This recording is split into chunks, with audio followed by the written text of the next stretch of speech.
सुप्रभात। तो आज मैंने मक्खन बना करके ये घी बनाया है।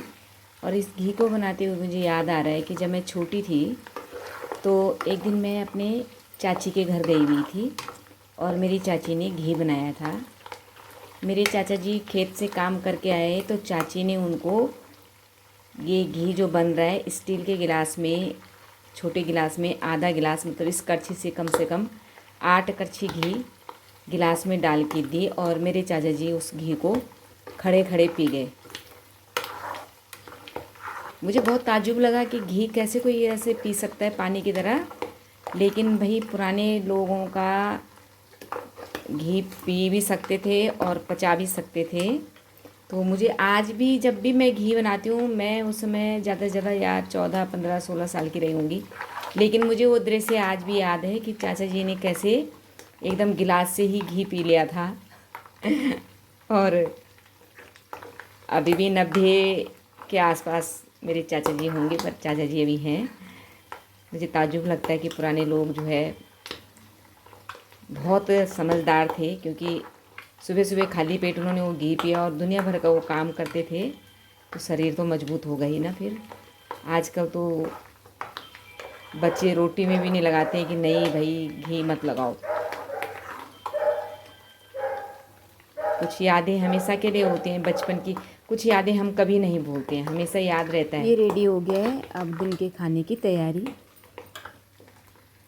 तो गर्मी हल्की हल्की, क्या अब तो अच्छी सी गर्मी भी शुरू हो गई है। आज मैंने 3-4 घंटे पहले कुलत भिगा दिए थे। अच्छे से भीग गए हैं ये।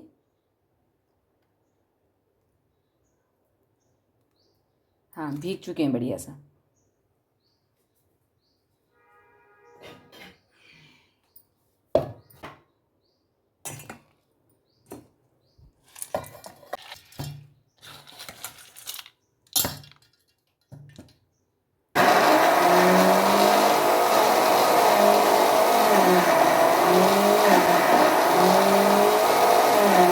इसको थोड़ा दरदरा सा पीस के इसमें नमक मिर्च मिला करके और छोटी छोटी पकौड़ी डाली है मैंने।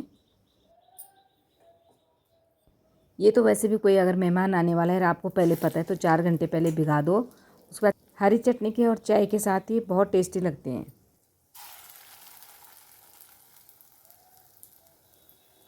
प्लेन फाड़ो अच्छा नहीं लगता है, उसके साथ छोटी छोटी पकौड़ियाँ डाल दो तो वो ज़्यादा स्वादिष्ट लगता है।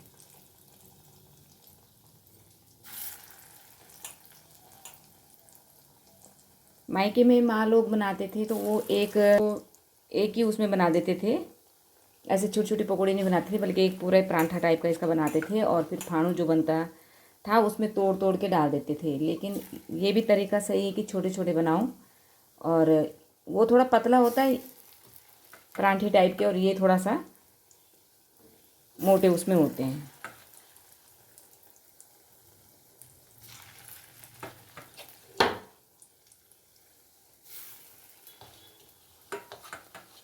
ये वाला मैंने थोड़ा मोटा पीसा और जिसका एकदम फाड़ो बनेगा वो पतला है, और उसमें टमाटर और हरी मिर्च भी मैंने साथ में ही पीस दी हैं।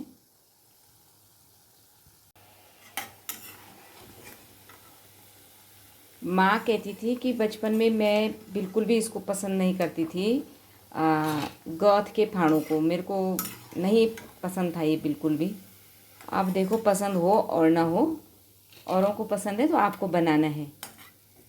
तो थोड़ा मैं कोशिश करती हूँ कि खट्टा ज़्यादा हो और बहुत देर तक पकाया जाए तब तो ठीक लगता है, वरना मुझे इसमें अजीब सी एक स्मेल सी हल्की सी लगती है, मेरे को पसंद नहीं आता है। लेकिन अगर खट्टा ज़्यादा है और देर तक पकाया गया है, बिल्कुल पका के इसको काला कर दिया गया है, तो तब मैं खा लेती हूँ।